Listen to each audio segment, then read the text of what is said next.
Hello friends, I welcome you all to my YouTube channel Commerce Safari. So today we are going to start with our new chapter, that is the meaning of statics, feature, stages, and it is a chapter of class 11th. So today we are going to start with the economics of class 11th. So let's begin with this chapter.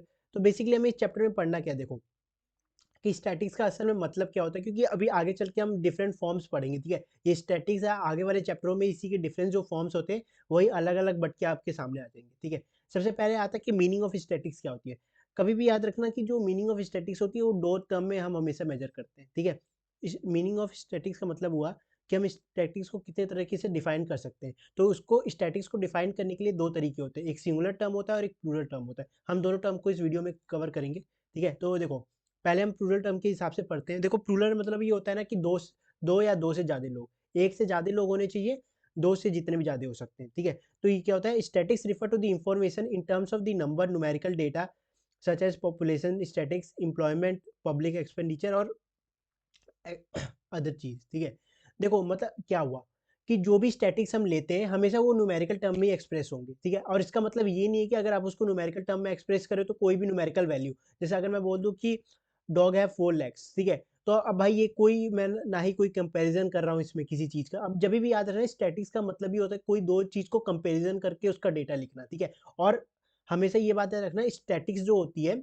वो हमेशा numerical value ही होती है उसकी। ठीक है, और statics का जो हम स्टैटिक्स करते हैं वो हमेशा कंपैरिजन लेकर ही करते हैं भाई। कि जैसे अब मैं पॉपुलेशन ले लूँ तो मैं पॉपुलेशन इंडिया की पूरे की देख के निकाल रहा हूँ ना, हर स्टेट का एक एक करके निकाल रहा हूँ, तो वो मेरे स्टैटिक्स में आ जाता है। पर अगर मैं बोलूँ कि एक क्लास में नॉर्मली 40 स्टूडेंट्स हैं तो भाई इसमें स्टैटिक्स क्या हुआ, कुछ भी नहीं हुआ भाई। 40 बंदे हो तो मुझे भी दिख रहा है 40 बंदे, तो हर न्यूमेरिकल वैल्यू क्या अपनी स्टैटिक्स होती है? नहीं। ठीक है, देखो यहाँ पे मैंने ये पॉइंट ही लिख रखा है, however all the numerical values are not statistics. जहाँ पे कंपैरिजन हो रहा हो, जहाँ पे किसी दो चीज़ की बात हो रही हो, जहाँ पे किसी दो चीज़ को आपस में लाकर उनका कंपैरिजन कर रहे हो, उसी को बोलते हैं हम लोग क्या, स्टैटिक्स। जैसे हम यहाँ पे एग्जांपल है, Ram get 200 rupees per month है, जो उसको पॉकेट मनी मिलती है, 200 रुपये पर मंथ मिलती है, इसमें कोई स्टैटिक्स नहीं है। पर अगर मैं देखूँ क्लास 12th है जैसे मान लो, तो वहाँ पे 80 बच्चे रहते हैं, 80 बच्चे में से 8 टॉप करते हैं, बाकी की जो बाकी बच्चे हैं उनके एवरेज नंबर आते हैं। तो देखो यहाँ पे कंपैरिजन हुआ दो डेटा के बीच में, तो इसी को हम बोलेंगे क्या, स्टैटिक्स। ठीक है, फिर आता है कि इसके फीचर्स क्या होते हैं किसके, स्टैटिक्स के प्लूरल टर्म में। देखो एग्रीगेट फैक्ट लेते हैं, एग्रीगेट फैक्ट मतलब कि जो ज़्यादा अमाउंट में हो, ऐसे अगर मैं ले लूँ और ज़्यादा अमाउंट में हो और जिसका प्रॉपरली कंपैरिजन हो सका। ठीक है, जो एग्रीगेट मतलब जो लार्ज अमाउंट में, जिसको आप बोल सकते हो कि जो लार्ज अमाउंट में डेटा हो उसी को हम क्या बोलते हैं, एग्रीगेट फैक्ट बोलते हैं। ठीक है ना, उसी को हम बोलते हैं एग्रीगेट फैक्ट। फिर आता है न्यूमेरिकल वैल्यू। देखो न्यूमेरिकल वैल्यू न्यूमेरिकली एक्सप्रेस मतलब होता है कि जो भी आपका डेटा है, जैसे आपने जो भी डेटा ले रखा है, ठीक है, वो न्यूमेरिकल, उसकी न्यूमेरिकल वैल्यू होनी चाहिए। ये नहीं भाई कि आप ये बोलो कि इंडिया के संस्थान में इतने, पार्लियामेंट इतने आर्टिकल आते हैं, भाई ये सब इसका कोई मतलब ही नहीं है, क्योंकि वो न्यूमेरिकल वैल्यू ही नहीं मिलेगी आपको वहाँ से।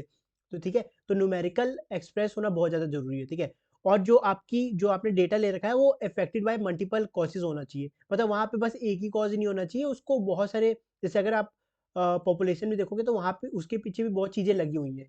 ठीक है, वहाँ पे पहले हम लोग विलेज का भी लेते हैं। ठीक है, फिर हम वहाँ पे रूरल एरिया का भी लेते हैं, रूरल एरिया जो आपकी गांव बस्ती की एरिया हो, अर्बन एरिया भी लेते हैं। तो इसमें हम प्रॉपरली बहुत सारे डेटा को एक साथ कंपेयर करके देख रहे हैं। ठीक है, ऐसा नहीं है कि भाई मैं ये आधे स्टेट्स का ले लूँ और आधे का लूँ ना, नहीं, इसमें सारे स्टेट को प्रॉपरली इंपॉर्टेंस दी जाएगी और सबका एक एक करके डेटा लिया जाएगा। ठीक है, रीजनेबल एक्यूरेसी मतलब होता है कि एक प्रॉपर वे में वो उसके सारे स्टेप्स होते हैं। ठीक है, एक स्टेप फॉलो होगा, फिर सेकंड पे आएंगे, फिर थर्ड पे आएंगे, तो ये प्रॉपर एक्यूरेसी बनाते हुए चलता है कि इसका ये है। ठीक है, और ये प्री डिटरमाइंड पर्पज से किया जाता है, मतलब कि कोई इसका प्रॉपर पर्पस होगा। अगर मैं पॉपुलेशन रेट क्यों निकाल रहा हूँ भाई, कि मैं देख सकूं कि भाई कितने लोग अभी आज गरीबी रेखा है उसके नीचे रहते हैं, कितने ऊपर है, कितने मिडिल क्लास है, इससे मेरे को पॉपुलेशन से प्रॉपर प्री डिफाइंड पर्पस के तौर पे मैं कर रहा हूँ।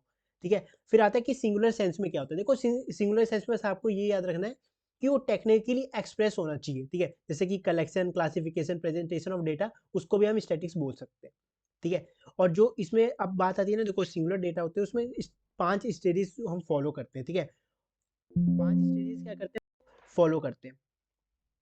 कौन से 5 स्टेजेस होते हैं, देखो इसका सिंपल सा शॉर्ट ट्रिक है याद करने का, होता है कोपाई। ठीक है, कोपाई मतलब क्या, C for collection, O for organisation, P for presentation, A for analyse करना डेटा को, और फिर इंटरप्रिटेशन करना। ठीक है, मतलब उस डेटा को फिर आगे चल के देखना कि ये आपके काम भी आ रहा है कि नहीं। तो ठीक है, यहाँ पे मैंने सारे इसीलिए डेटा लिख रखे। सबसे पहला क्या आता है, कलेक्शन ऑफ डेटा, फिर ऑर्गेनाइजेशन। ये देखो ये टूल्स है ना, जो यही टूल्स हम आगे वाले चैप्टरों में आपको एक प्रॉपर चैप्टर के तौर पे मिलेगा, जैसे टेबल, ग्राफ्स, डायग्राम्स, हम ये सब बनाना देखेंगे।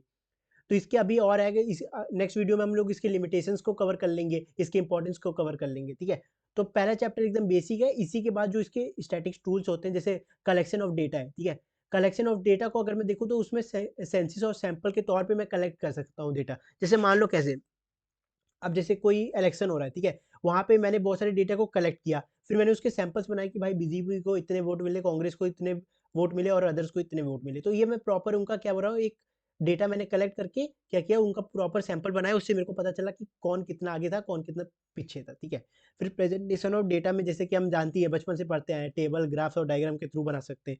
एनालाइज, अगर मैं डेटा करूँ तो एनालाइज डेटा करता हूँ, तो उसमें मैं परसेंटेज निकाल लेता हूँ, फिर एवरेज निकाल देता हूँ, फिर उसके बाद उसको मैं आगे कैसे फॉलो ऑन कर रहा हूँ। तो होपफुली आज की वीडियो आपको इन्फॉर्मेटिव लगी होगी। Please like, share and subscribe to my channel. Thank you.